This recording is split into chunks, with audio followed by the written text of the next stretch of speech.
So, I just saw The Old Guard, the new Netflix movie starring Charlize Theron that you may or may not have heard of, and it was decent. If you're into superhero movies, or just regular action movies, or even just commentaries on immortality, then it's a pretty good way to kill 2 hours of your time. This is technically a superhero movie, and it is based on a comic book, although I wasn't even aware of this until after I watched the movie and started looking up stuff afterward. But it's honestly easy to forget that it's a superhero movie, since it's one of the very grittiest takes on the genre that I've ever seen. This thing makes the Winter Soldier look like Shark Boy and Lava Girl. And by that, I mean that this movie really cuts the cheese. Shut up, you know what I meant. Anyway, this movie really cuts down on the cheesiness factor, and gives an honest portrayal of what I would guess that a group of immortal warriors would actually be like. The vigilante life isn't glamorized, they don't have flashy costumes and public personas because that would make their identities way too easy to uncover, and they kill people like nobody's business. Also, this movie has one scene that is legitimately one of the most terrifying things that I have ever seen in a movie, and I've seen Cats. This more grounded take on the superhero genre could be a downside to some people, but it was pretty refreshing to me personally. I don't need all of my comic book movies to include torture, but this was a nice change of pace from the mostly shiny and clean Marvel movies.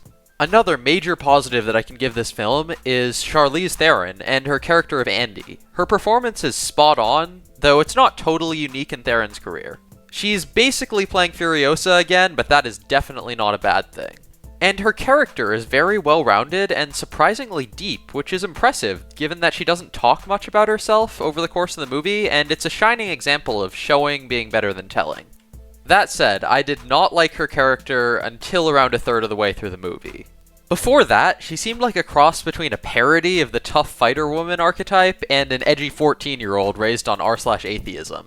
But that completely changed with the arrival of that one flashback scene. That one most terrifying scene in the movie, and if you've seen the movie, you know the scene I'm talking about.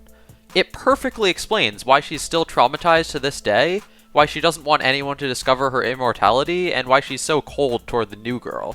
It's too bad that the new girl, along with every other character in the film besides Andy, is extremely forgettable. I honestly can't remember any of their names. The new girl and the villain do have their moments, but for the most part, character development is very thin for everyone other than Andy.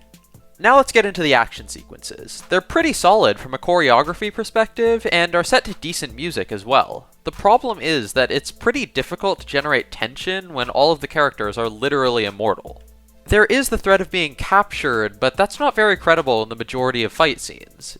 In most superhero movies, the main characters are tougher than any normal human, but they still can be defeated by superior numbers or especially deadly weapons. Even a character like Wolverine is basically immortal, but he can have interesting fights for two reasons. One, he's usually protecting someone that's much more vulnerable than him, and two, he is vulnerable to headshots and decapitation, at least before he gets the adamantium skeleton. If the Old Guard was given either a weakness or someone to protect in their fight scenes, then it wouldn't have felt like it was impossible for them to lose. Although, giving them a weakness would create a serious complication in the world weariness of Theron's character. But there would have been some way to write around it. My last point is how this movie handles the theme of immortality, and what to do with it once it's discovered. This is already a positive, since most superhero movies don't have any deeper themes at all. Both the hero and the villain have equally valid points in theory, with Merrick desiring to save people from death, and Andy arguing that immortality will cause people to meet even worse fates. And again, this motivation, on Andy's side at least, is perfectly explained through that one flashback. But still, this theme is mostly subtext, and it could have been developed further. I do have my own idea on how to fix it, but it requires me to go into spoilers, so if you want to go into this movie spoiler-free, then skip to this time, or just click off the video. Anyway, here we go. So, Andy does lose her powers toward the end of the movie, but she isn't really involved with any fight scenes after that. That leaves us with this guy, Copley, who initially exposed the group's immortality to the main villain, Merrick, but switches sides around the end of the second act when he realizes the importance of covert operation and finds out that Merrick is torturing these two guys indefinitely.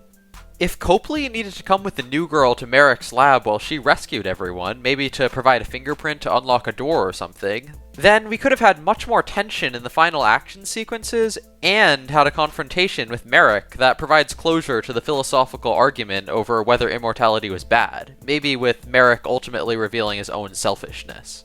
Just a thought. Anyway, just to conclude, I had some problems with this movie, and I don't think it lived up to its full potential, but I still enjoyed it overall. I'm probably not going to see it again, and it didn't have that one amazing scene that I'll remember for years to come, but I think it's still a solidly made film, and I'll give it a neat out of 10. If you have an opinion on this movie, let me know in the comments if you'd like, and be sure to like and subscribe if you enjoyed. I'll try to make more movie reviews like this in the future. See y'all later.